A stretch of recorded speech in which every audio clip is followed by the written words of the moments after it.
बेशुद्ध पडलेला दादाचं काय? तो तासाभर शुद्धीवर येईल. ते बेशुद्ध करायचं औषध लावले ना त्याला, त्यामुळे तो बेशुद्ध झालाय. मी नक्की तुमच्यावर विश्वास ठेवू शकते ना?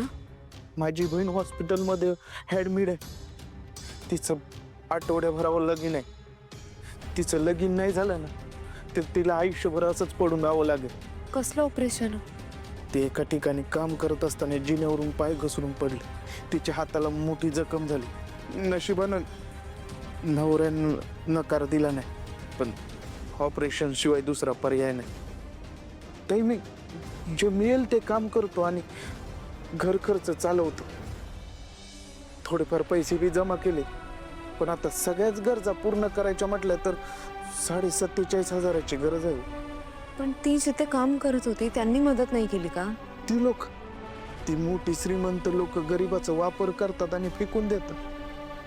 त्यांच्याकडून काय अपेक्षा करायची? बरं, तुम्ही तुमच्या बहिणीची काळजी घ्या, पण हा जो मार्ग तुम्ही निवडलात ना तो चुकीचा आहे. ताई, आमची दोघांची बी इच्छा नव्हती, पण नाईलाज होता. काय गं, कुठे आहेस तू? मला आता जावं लागेल. तुम्ही एक काम करा, तुम्ही स्वयंपाकघरात थांबा. आणि हो, चोरी करायची नाही. नाही ताई. जा.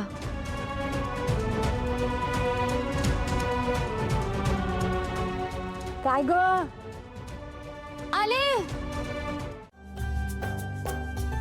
काय ग, झाली सगळी तयारी? घेतलंयस ना सगळं?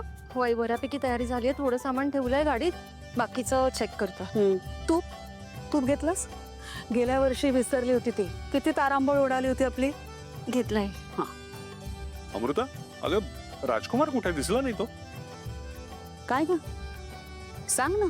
आई, त्या दिवशी डॉक्टरकडे जाऊन आल्यापासून खूप अस्वस्थ आहेत ते. कशात मनच लागत नाहीये त्यांचं, म्हणून स्वतःला कामात गुंतून घेतलंय त्याने. आज सकाळी लवकर निघून गेलेत ऑफिसला.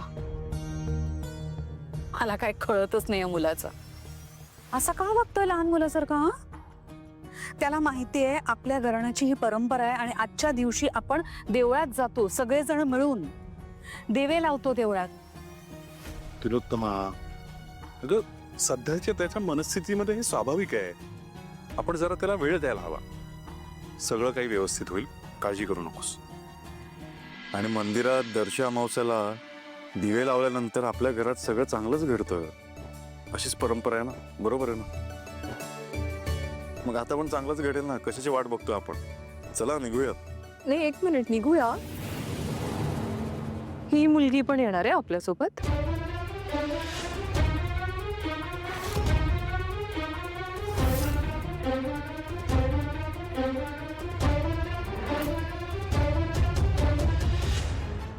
अहो, जपून.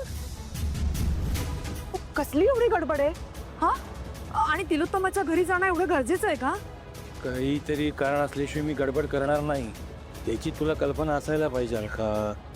हो, पण आजची तुमची लगबग काहीतरी वेगळीच आहे. काय झालंय सांगा ना. सारंगची पत्रिका पाहिली, त्याच्या सिंह राशीत मंगळ आणि केतू एकत्र आले. जगभरात अपघाताच्या घटना घडतायत. त्या सारंगची पत्रिका बघितल्यानंतर लक्षात आलं की त्याच्या जीवाला धोका संभवू शकतो. आणि काय, मागच्या वर्षापर्यंत मी त्यांचा गुरुजी, मुख्य सल्लागार म्हणून काम करत होतो. त्यामुळे मला माहिती आहे, दर अमावस्येला सगळं मेहेंदळे कुटुंब मंदिरात दिवे लावायला जाणार. अगं सारंगच काय, मेहेंदळे कुटुंबातली कुठलीच व्यक्ती घराच्या बाहेर पडता कामा नये, नाही तर अनर्थ होईल. ऐश्वर्या, ही मुलगी काय आहे? सावली नाव आहे तिचं. आणि आपल्या घरची सून आहे ती.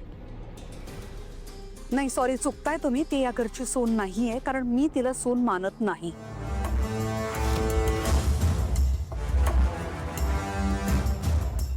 अगं आई, प्लीज माझं ऐकशील तू? मी तुझ्या सगळ्या गोष्टी ऐकते का नाही? मान्य करते ना? खरंच खूप गंभीर आहे, म्हणून मी एवढ्या घाईत इथे आलोय. मला माहिती आहे आज मेहेंदळे कुटुंब मंदिरात जाऊन दिवे लावणार आहे. म्हणजे वर्षानुवर्ष चालत आलेली ही परंपरा तुम्ही पूर्ण करणार आहे. पण ह्या वर्षी जर केली तर सारांच्या आयुष्यात धोका निर्माण होऊ शकतो. कळतंय मला. नाही, ते काय चाललंय तुझं ते मला बरोबर कळतंय. तुला आता कळलंय ना की या पूजेसाठी देवळात तुझ्या लेकीला आम्ही घेऊन जाणार नाही आहोत, बरोबर ना? आणि तुझी इच्छा अशी आहे की ही जी परंपरा आमच्या घराण्यात वर्षानुवर्ष चालत आलेली आहे त्याच्यात तुझी लेक सुद्धा सहभागी व्हावी, ही पूजा तुझ्या लेकीच्या हस्ते व्हावी, बरोबर ना? पण असं होणार नाहीये, हे कळतंय ना तुला? आणि केवळ हे व्हावं म्हणून माझ्या लेकाच्या जीवाची धमकी देतोयस तू आम्हाला. जगन्नाथजी, काय गोष्टी माझ्यावर आणि सावलीवर सोडा. हे बघा, या घरात कुठं नमतं घ्यायचं आणि कुठं नाही माहिती आहे आम्हाला. हे बघ सारंग, मी उगाच काही सांगत नाहीये.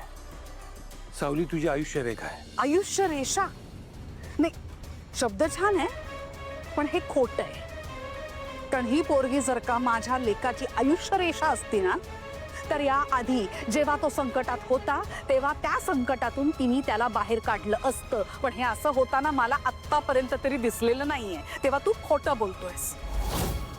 एक गोष्ट नक्की आहे, तुझ्या लेकीला आज मी देवळात नेणार नाही. माय डिसिजन इज फायनल आणि मला वाद नकोय. देवा, ह्या कुटुंबावर बारीक लक्ष ठेवा.